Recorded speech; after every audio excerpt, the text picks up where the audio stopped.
உனக்கு பின்னாடி 1000 பேர் இருக்காங்கன்ற தைரியம் உனக்கு இருந்தா உன்னால ஒரு போர்ல தான் ஜெயிக்க முடியும். அதே 1000 பேருக்கு நீ முன்னாடி இருக்கிறன்ற தைரியம் வந்துச்சுன்னா உலகத்தையே ஜெயிக்கலாம்.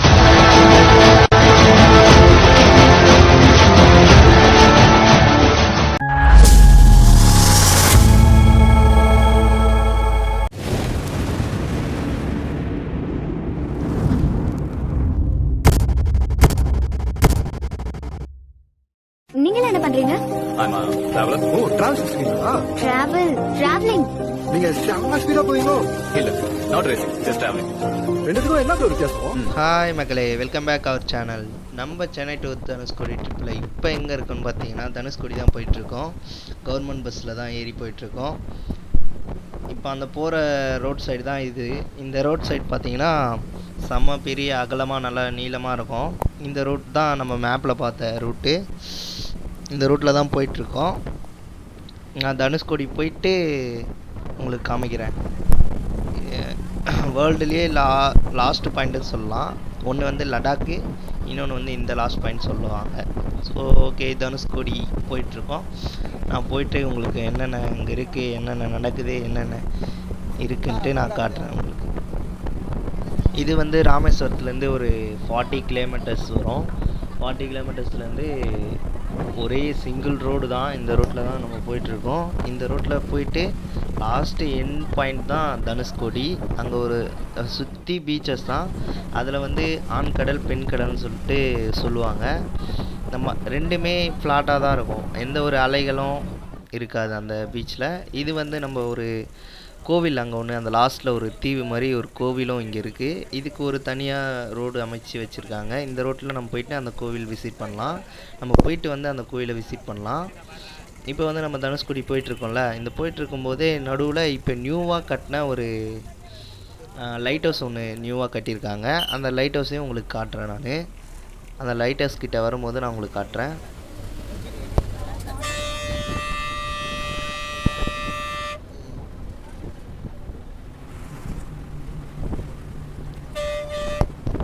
பார்த்தீங்களா, சுற்றி பீச்சஸ் தான். இது முன்னாடி இருக்க மணல்கள் அண்டு ஒரு சில கூரை வீடுலாம் இருக்குது. அந்த வீடுகளும் இப்போது வரும்.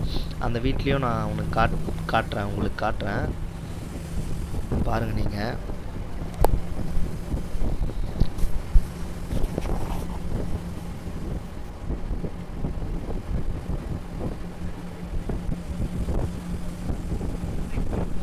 நான் சொன்ன வீடுகள்லாம் இதுதான். இங்கே வந்து கரண்ட் வசதியும் கிடையாது, தண்ணி வசதியும் கிடையாது. எல்லாருமே அந்த கடலில் இருக்கிற உப்பு தண்ணி தான் பிடிக்கிறாங்க. கரண்ட் வந்து கேண்டில் அண்ட் விளக்கு அந்த மாதிரி தான் யூஸ் பண்ணுறாங்க. கரண்ட்டே இல்லாமல் இருக்காங்க இங்கே. எப்படி பார்த்தாலும் ஒரு 100 பீப்புள்ஸ் கிட்ட ஸ்டே பண்ணியிருக்காங்க. இது வந்து ஒரு போட்டு, இது கரையில் நிறுத்தி வச்சுருக்காங்க. இது பஸ் ஸ்டாண்ட் போல், ஸோ அதனால தான் இங்கே நிறுத்தியிருக்காங்க. ஃபுல்லாகவே கூரை வீடு தான். இது வந்து ஒரு வாட்டி இங்கே வந்து ஃபுல்லாக சேதாரமாகி ஒரு சிலர்லாம் இங்கே வந்து வெளியேறிட்டாங்க.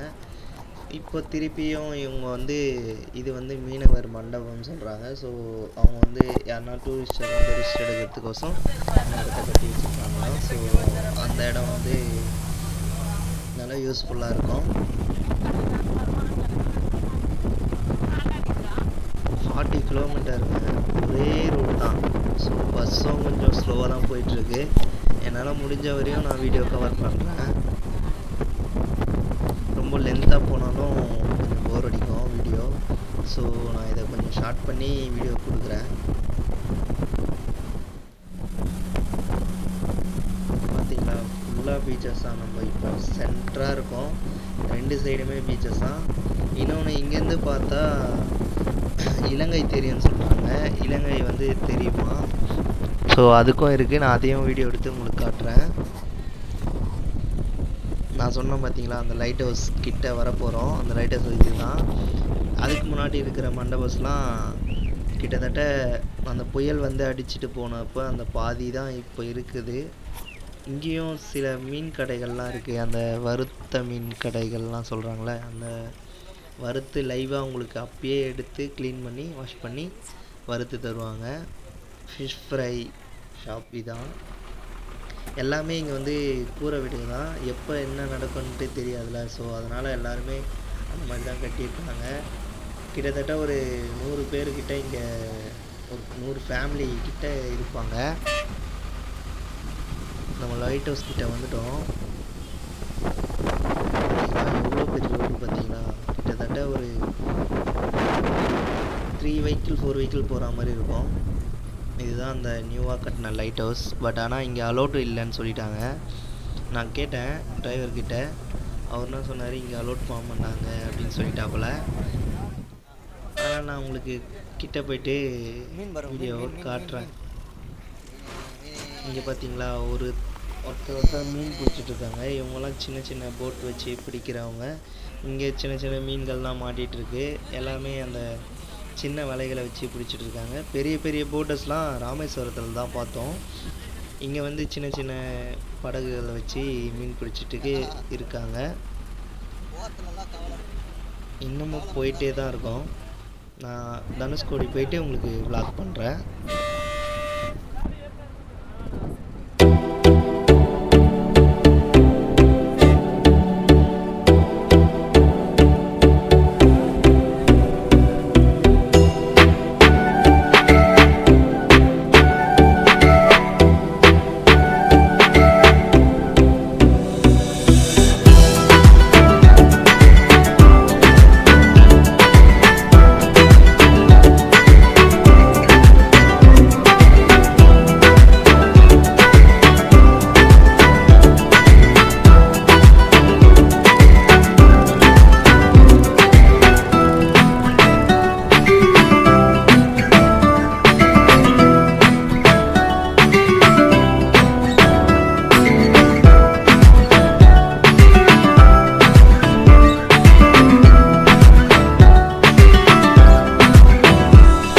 நம்ம தனுஷ்கோடி கிட்ட வந்தாச்சு. வந்து இறங்க போகிறோம். ஃபுல் டிராஃபிக்காக இருக்குது. ஏன்னா இது ஒன் வேன்றதால ஸோ எல்லாருமே ஒரே பார்க்கிங் மாதிரி லைனாக நிறுத்தி வச்சுருக்காங்க. நான் உங்களுக்கு வந்து இறங்கிட்டு தனுஷ்கோடி லாஸ்ட்டு பாயிண்ட்டு நம்ம மேப்லேயே லாஸ்ட்டில் இருக்கும். இது ஒன் வே பார்த்தா தான். இங்கேருந்து பார்த்தா இலங்கை தெரியும். ஸோ நான் அதையும் காட்டுறேன் உங்களுக்கு. அதுவும் இல்லாமல் இங்கே ஆட்டோக்காரங்களாம் செம்மையாக சம்பாதிக்கிறாங்க, சும்மாவே சொல்லக்கூடாது. கிட்டத்தட்ட இங்கேருந்து 40 கிலோமீட்டர்ஸ் தான். ஸோ அவங்க வந்து ஒரு ஆளுக்கு 200 கேட்குறாங்க. ஏன்னா இங்கேருந்து அங்கே போகிறதுக்கு ரொம்ப கஷ்டம். பஸ்ஸு வந்து டைமிங்க்கு தான் பஸ்ஸு. ஒரு 2 ஹவர் 3 ஹவர் அந்த மாதிரிக்கு தான் டைமிங் தான் பஸ்ஸு. நான் வந்து இறங்கிட்டேன். தனுஷ்கோடியில் காலையை வச்சாச்சு. நம்ம வந்த பஸ் இது தான். கவர்மெண்ட் பஸ்ஸில் தான் வந்தோம். இது வந்து லேடிஸுக்கு ஃப்ரீ. நம்மளுக்கு வந்து அமௌண்ட் வாங்கிட்டாப்புல கண்ட்ராக்டர். ஸோ நம்ம வந்து சேர்ந்தாச்சு மக்களே தனுஷ்கோடிக்கு. இப்போ நம்ம ஃபஸ்ட்டு வந்து பெண்கடலை போய் பார்த்துட்டு வந்துடலாம். பெண்கடல் இதுதான் மக்களே, பெண்கடல். நான் இப்போ கிட்ட போயிட்டு காட்டுறேன். செமையாக இருக்குது இந்த இடம் ஃபுல்லாக. பார்த்தீங்களா, நம்ம ஒரு லாஸ்ட்டில் வந்து இருக்கோம் பீச்சில் அப்படின்னு சொன்னால் எப்படி இருக்கும். அதுவும் இல்லாமல் இங்கே தண்ணி வந்து ஒரு இடத்துல நிற்க மாட்டுது. அலை இல்லை, பட் ஆனால் தண்ணி வந்து சுற்றிட்டே இருக்குது. தண்ணி வந்து இந்த இடத்துல வந்து ஒரு சுற்றுற மாதிரி ஒரு ஃபீல் ஆகுது. பார்த்தீங்களா, தண்ணி வந்து போயிட்டே இருக்க மாதிரி இருக்குது. பார்த்தீங்களா, தண்ணி வந்து அலைகள் மாதிரி இல்லாமல் தண்ணிகள் வந்து மூவ் ஆகிட்டே இருக்குது. ஏன்னா இங்கே வந்து ஃபுல்லாக கீழே வந்து பாறைகள் தான் இருக்கான். இதுவும் இல்லாமல் அந்த காலத்தில் வந்து ராமர் வந்து கட்டின பாதை ஒன்று இருக்கான். இங்கேருந்து இலங்கைக்கு போனாங்கன்னு சொல்லிட்டு ஒரு புராண கதைகள் இருக்குது. அந்த கதைகள்லேருந்து சொல்லப்படுறது என்னென்னா, ராமர் வந்து தனுஷ்கோடியிலேருந்து இலங்கைக்கு நடைபாதை ஒன்று ரெடி பண்ணாராம். அந்த பாதையில் தான் இந்த தண்ணிலாம் இப்போது இது ரொம்ப இருக்குது. இதுக்கு ஆழத்தில் இருக்கும் அந்த பாதை அப்படின்னு சொல்லிட்டு புராண கதைகள் இருக்குது. பட் ஆனால் உள்ளே போய் பார்த்தா தான் தெரியும் பாதை இருக்கா இல்லையான்னு சொல்லிட்டு. ஃபைனலி நம்ம வந்து ரீச் ஆகி ஒரு தம்ஸ்அப்பும் காட்டியாச்சு. பார்த்தீங்களா, சுற்றி ஃபுல்லாக டூரிஸ்டாக தான். எல்லாருமே ஜஸ்ட்டு விசிட் பண்ண வந்தவங்க. பட் ஆனால் செம ஃபீல் ஆகுது இந்த இடத்துல. ஒரு எப்படி சொல்கிறது, சுற்றி கடல், நம்ம அதுக்கு நடுவில் இருக்கும்போது என்ன ஃபீல் ஆகும், ஒரு பக்கம் பயமாக இருந்தாலும் ஒரு பக்கம் செம ஹாப்பினஸ்ஸாக இருக்கும். ஏன்னா சுற்றி கடல், நம்ம நடுவில் இருக்கோம் அப்படின்னு சொல்லிட்டு இருக்கோம். இப்போ வாங்க நம்ம சுற்றி பார்த்துட்டு வரலாம். அதை சுற்றி பார்க்குற மாதிரி ஒரு பாதையும் இருக்குது. அந்த பாதையிலே போயிட்டு நம்ம என்னென்ன இருக்குது அப்படின்னு சொல்லிட்டு பார்க்கலாம். அதுதான் போயிட்டுருக்கேன் நான். பாருங்கள், தண்ணி வந்து ஒரே இடத்துல வந்து நிற்கிற மாதிரி தெரியுது அவங்களுக்கு. தண்ணி வந்து மூவ் ஆகிட்டே இருக்குது. இது வந்து ஆண் கடல் டு பெண் கடலுக்கு ஜாயின் ஆகிற மாதிரி தெரியுதா? தண்ணி வந்து அலைகள் இல்லாமலேயே அப்படியே சுழல்ற மாதிரி ஒரு ஃபீல் ஆகுது தண்ணி. பாருங்க, அதுவும் இல்லாமல் இந்த வழியாக தான் போட், பெரிய பெரிய கப்பல்கள், ஷிப்பு அந்த மாதிரிலாம் இந்த வழியாக தான் போகுமா. ஸோ இந்த ரூட் தான். இங்கே தான் இலங்கைக்கு வந்து, இங்கேருந்து பார்த்தா இலங்கை தெரியும்னு சொல்லுவாங்க. ஸோ நம்ம அதையும் பார்க்க முடிஞ்சால் நானும் பார்க்குறேன், தெரியுதா இல்லையான்னு சொல்லிட்டு. எப்போவுமே நம்ம பீச்சஸில், சென்னை பீச்சஸ்லாம் எப்படி சொல்கிறதுனா ஃபுல்லாக அலைகளாக தான் இருக்கும். ஆனால் இங்கே வந்து அலைகளே இல்லாமல் தண்ணிகள் வந்து அப்படியே சுழற்சி மாதிரி ஒரு போயிட்டே இருக்குது. தண்ணி ஒரு இடத்துல நிற்க மாட்டுது, தண்ணி போயிட்டே இருக்குது. ஸோ அதுவே ஒரு இதுவாக தான் இருக்குது. இதுதான் நம்ம அந்த சொன்னல, இலங்கை இங்கேருந்து பார்த்தா இலங்கை தெரியும்னு சொல்லிட்டு. ஸோ அதை தான் நான் பார்க்குறேன். இதுக்கு முன்னாடி இருக்குது பார்த்தீங்களா, அதை வச்சு தான் நம்ம இங்கேருந்து பார்க்க முடியும் இலங்கையை. நான் அண்ணங்கிட்ட கேட்டேன், ஆனால் இது எப்படிண்ணா அப்படின்னு சொல்லிட்டு கேட்டதுக்கு, இது வந்து 200 ஆகும்ப்பா அப்படின்னு சொன்னார். ஒரு வாட்டி 2 வாட்டி தான் பார்க்க முடியும். அதனால் 200 கொடுத்து பார்க்கலான்னு பார்த்தேன். பட் ஆனால் அங்கே கூட்டமாக இருந்துச்சு. ஸோ நான் அதனால் பார்க்கல. நான் இங்கேருந்து உங்களுக்கு அதை எப்படி பார்க்குறாங்க அப்படின்னு சொல்லிட்டு மட்டும் காட்டுறேன். ஓரளவுக்கு தான் தெரியும், ரொம்ப அக்யூரேட்டாலாம் தெரியாது. இங்கேருந்து பார்த்தா சின்ன சின்ன அந்த இடங்கள்லாம் தெரியும் இலங்கை. ஆனால் நம்ம கேமராவில் காட்ட முடியாது இலங்கையை. என்ன மேப்பில் வேணால் ஃபோட்டோஸ் வச்சு ஆட் பண்ணலாம், அது மட்டும் தான் பண்ண முடியும். நான் இதை உங்களுக்கு சுற்றி காட்டுறேன். நம்ம இப்போ அந்த இடத்தையே, அந்த ஒரு ஆர்ச் ஒன்று இருக்கும் சென்டராக, அந்த ஆர்ச் நடுவில் தான் நம்ம சுற்றிட்டு இருக்கோம். இது சுற்றி பார்க்கும்போது ஆண்கடல் பெண்கள் ஒன்றா சேர்றத வந்து நம்ம பார்த்துட்ருக்கோம்.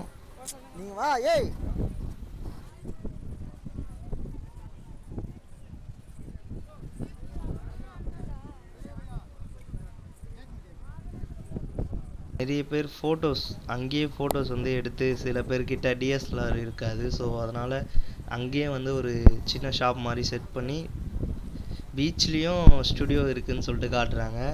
சின்னதாக ஒரு இது மாதிரி வச்சுட்டு அங்கேயும் ஒரு பிரிண்ட் அவுட், ஜஸ்ட்டு ஃபோட்டோ எடுத்துகிட்டு அப்படியே பிரிண்ட் அவுட் எடுத்து கொடுத்துருக்காங்க. இதை பார்த்தீங்களா, ஒருத்தர் எடுத்துருக்காரு ஃபோட்டோ. அதுவும் இல்லாமல் சுற்றி அந்த மண் பக்கத்துலேயே சுற்றி ஃபுல்லாக பாறைகள் தான். இங்கே பார்த்தீங்களா, ஒரு சில கடைகள்லாம் இருக்குது. இங்கே நிறைய பேர் இருக்காங்க. எப்படி பார்த்தாலும் நாங்கள் இருக்கும் போதே ஒரு 500 பேர்கிட்ட இருக்காங்க. நம்ம இப்போ போயிட்டு கொஞ்சம் தண்ணி தாகமாக இருக்குதுன்னு சொல்லிட்டு ஐஸ்கிரீம் வாங்க தான் போயிட்டுருக்கோம். நான் போயிட்டு ஐஸ்கிரீம் வாங்கிட்டு உங்களுக்கு வீடியோ கண்டினியூ பண்ணுறேன்.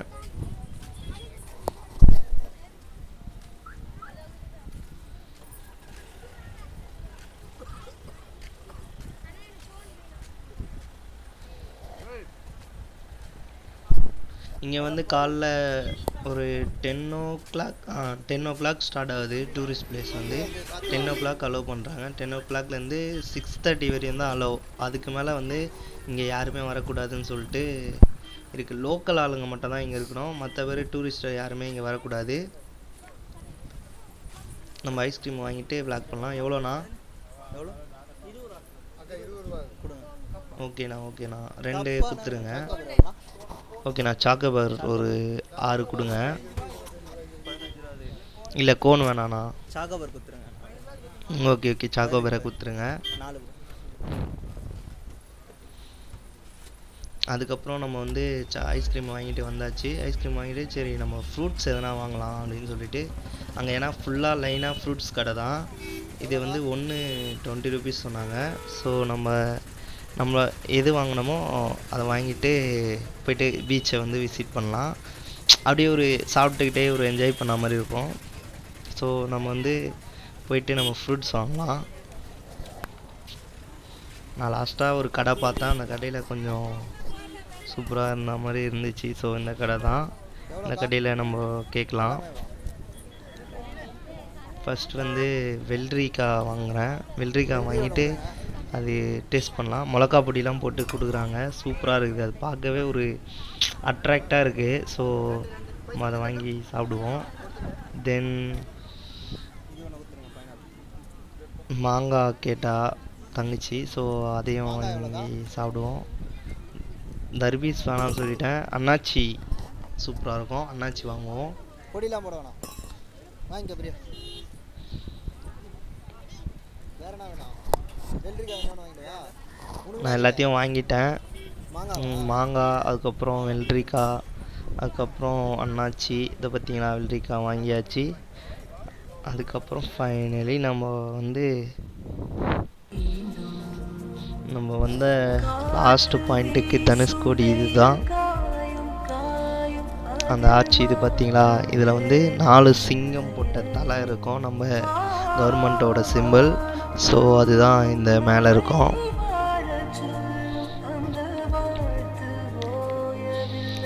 இதுக்கு வந்து எல்லாத்துக்குமே ஒரு அர்த்தம் இருக்கும். ஸோ நம்ம வந்து அதை சர்ச் பண்ணி பார்க்கலாம். கூகுள்லேயே அவைலபிளாக இருக்கும், நம்ம சர்ச் பண்ணி தான் பார்க்கணும். நான் அதையும் ஆட் பண்ணுவேன், பட் ஆனால் வீடியோ ரொம்ப லென்த்தாக போகும். ஸோ அதனால் ஆட் பண்ணல. இப்போ பாருங்கள், மேலே காட்டுறேன் பார்த்தீங்களா, கவர்மெண்ட் சிம்பிள். ஃபைனலி நம்ம தனுஷ்கோடி ட்ரிப்பை முடிச்சாச்சு. ஸோ நம்ம இங்கேருந்து கிளம்புறோம். நடுவில் போகும்போது நான் அந்த சர்ச் ஒன்று இருக்கும், இங்கே சர்ச் ஒன்று வந்து அந்த காலத்தில் அந்த ப்ராப்ளம் வரும்போது இடிஞ்சு போன சர்ச், அது வந்து பாதியாக தான் இருக்கும். ஸோ நான் அதையும் முடிஞ்ச அளவுக்கு கவர் பண்ண பார்க்குறேன். இறங்கிலாம் பார்க்க முடியாது, ஏன்னா டைம் ஆயிடுச்சு. நம்ம 4:30க்கு ரிட்டர்ன் ட்ரெயின் சென்னைக்கு. ஸோ அதனால் நம்ம முடிஞ்ச அளவுக்கு பஸ்ஸில் இருந்தே காட்ட ட்ரை பண்ணுறேன். பாருங்கள்,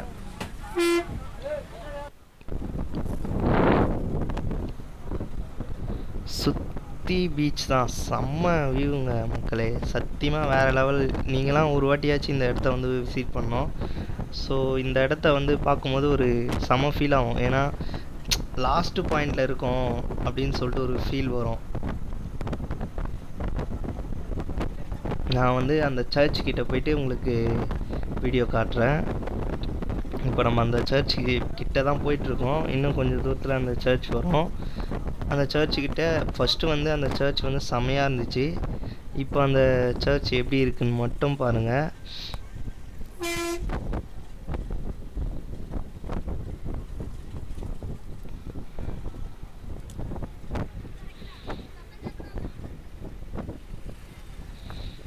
பார்த்தீங்களா, இங்கேயும் அந்த ஒரு சில வீடுகள்லாம் இடிஞ்சு போய் இருந்தது, பாவம்.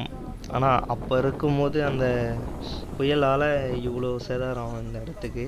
அது வந்து கிட்டத்தட்ட ஒரு 45 இயர்ஸ் மேலே இருக்கும்.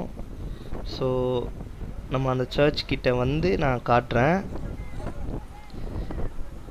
இதுதான் மக்களே அந்த சர்ச்சு. அந்த சர்ச் கிட்ட அந்த மேலே இருக்கிற கோபுரம் மட்டும் அப்படியே இருக்குது, மற்றதெல்லாம் இடிஞ்சிடுச்சு. சைடில் அந்த பாயிண்ட்லாம் இல்லவே இல்லை, வெறும் அந்த கோபுரம் மட்டும் தலை நிமிர்ந்து நிற்கிற மாதிரி ஒரு சீனாக இருக்குது. அவ்வளோதான் மக்களே. இதுக்கப்புறம் நம்ம இந்த தனுஷ்கோடி ட்ரிப்பை முடிச்சுட்டு ஸ்ட்ரெயிட்டாக நம்ம ஐயாவின் சமாதிக்கு போயிடலாம். அவர் வீட்டை பார்த்துட்டு சமாதிக்கு போகலான்னு சொல்லிட்டு ஒரு பிளான் இருக்குது. ஸோ நம்ம இப்போ எங்கே போயிட்டுருக்கோம் பார்த்தீங்கன்னா, அப்துல் கலாம் ஐயா சமாதிக்கு தான் போயிட்டுருக்கோம். அதுக்கு முன்னாடி அவர் வீட்டை விசிட் பண்ணிவிட்டு, அவர் வீடும் இருக்குது இங்கே, நம்ம போகிற ரூட்டில் தான் அவர் வீடும் இருக்குது. அந்த வீட்டையும் பார்த்துட்டு அதுக்கப்புறம் நம்ம அவர் சமாதி இடத்துக்கு போகலாம். ஃபைனலி நம்ம வந்து ரீச் ஆயாச்சு. டியர் ஏபிஜே அப்துல் கலாம் வீடு அப்படின்னு சொல்லிட்டு போர்டே இருக்குது அந்த வழியில். நம்ம கிட்ட போயிட்டுருக்கோம், நடந்து தான் போயிட்டுருக்கோம். ஸோ இந்த லைன் இந்த வீட்டு சைடு ஃபுல்லாகவே அவர் வீடு தான். ஸோ அவருக்கு அப்புறம் அவங்க அண்ணன் தம்பி எல்லாருமே தான் இந்த வீட்டை பார்த்துட்ருக்காங்க. நம்ம ஃபைனலி உள்ளே வந்தாச்சு. இதுதான் அப்துல் கலாம் வீடு. ஐயாவின் ஃபோட்டோவும் இருக்குது. இங்கே வந்து வீடியோ வந்து அவ்வளோ கிடையாது அப்படின்னு சொல்லிட்டு ஃப்ரண்ட்லேயே போட்டிருக்காங்க. ஸோ ஃபோட்டோஸ் வீடியோஸ் எதுவுமே என்னால் எடுக்க முடியல. ஓரளவுக்கு கவர் பண்ண முடிஞ்ச வீடியோஸ் மட்டும் நான் உங்களுக்காக கொடுக்குறேன். பார்த்தீங்களா, அவர் வந்து ஒரு ஸ்கூலும் நடத்திட்டுருக்காரு. பட் ஆனால் ஐயா இல்லை, அவங்க தம்பி அவங்க அண்ணன் லேட்டஸ்ட்டாக இப்போ தான் 1 இயர் ஆகுது அவங்க அண்ணன் இறந்து. ஸோ அவங்களோட பிளட்ஸ் தான் இதை வந்து நடத்திட்டு இருக்காங்க. ஸோ இவங்களுக்கு வந்து 5 தலைமுறைக்கு ஆட்கள் இருக்காங்களாம். அவங்க சொந்தம் பந்தம் எல்லாமே இங்கே இருக்காங்க. ஸோ அவங்க தான் இந்த இதுவை நடத்திட்டு இருக்காங்க. கீழே வந்து ஒரு மியூசியமாகவும் மேலே வந்து ஒரு பர்ச்சேசிங் கடை மாதிரியும் மாற்றி வச்சுருக்காங்க. ஸோ ஃபைனலி நம்ம வந்து அப்துல் கலாம் சமாதி வந்து ரீச் ஆயாச்சு. நான் வந்து இங்கேயும் ஃபோன் அலோ கிடையாதான். ஸோ என்னால் முடிஞ்ச வரைக்கும் நான் இந்த பில்டிங்கை நான் கவர் பண்ணியிருக்கேன். ஸோ உங்களால் முடிஞ்சால் நீங்களும் வந்து பாருங்கள். ஸோ செம்ம பியூட்டிஃபுல்லாக இருக்குது. உள்ளே வந்து அவர் சமாதிக்கு மட்டுமே செமையாக டிசைன் பண்ணி வச்சுருக்காங்க. அதுவும் இல்லாமல் அவரு உருவாக்கின அக்னி ராக்கெட் வந்து அதே மாதிரி இருக்கிற மாதிரி ஒரு டம்மி வந்து செட் பண்ணி உள்ளே வச்சுருக்காங்க. ஸோ அதுவும் ஒரு நம்ம பார்க்க முடியாத ஒன்று தான். அதை நம்ம இந்த வீடியோவில் பார்க்கலாம். நான் அந்த அக்னியும் ஃபோட்டோ எடுக்கலாம்னு நினச்சேன். பட் ஆனால் அதை அலோவ் பண்ண மாட்டேன்னு சொல்லிட்டாங்க. ஸோ என்னால் அந்த ஃபோட்டோ எடுக்க முடியல. இந்த இடம் அவரை புதைக்கும் போது எப்படி இருந்துச்சோ அதை விட நம்ம இப்போ பார்த்துட்ருக்கோம் பார்த்தீங்களா, இந்த இடம் இப்போ எப்படி இருக்குன்னு மட்டும் பாருங்கள். நான் அந்த ஃபுட்டேஜை வந்து நான் ஆட் பண்ணுறேன். அந்த நடுவில் அந்த இடம் அவர் புதைக்கும் போது எப்படி இருந்துச்சோ அந்த இடத்த நான் இங்கே ஆட் பண்ணுறேன். இப்போ இந்த இடம் எப்படி இருக்குன்னு பாருங்கள். இதோட நான் இந்த வீடியோவை எண்ட் பண்ணுறேன். ரொம்ப வீடியோ லென்த்தாக போயிடுச்சு. So thank you for your support மக்களே. And subscribe my channel and மறக்காமல் பெல் ஐக்கான் அழுத்திடுங்க. உங்களால் முடிஞ்ச ஒரு share and like and comment பண்ணுங்கள் மக்களே.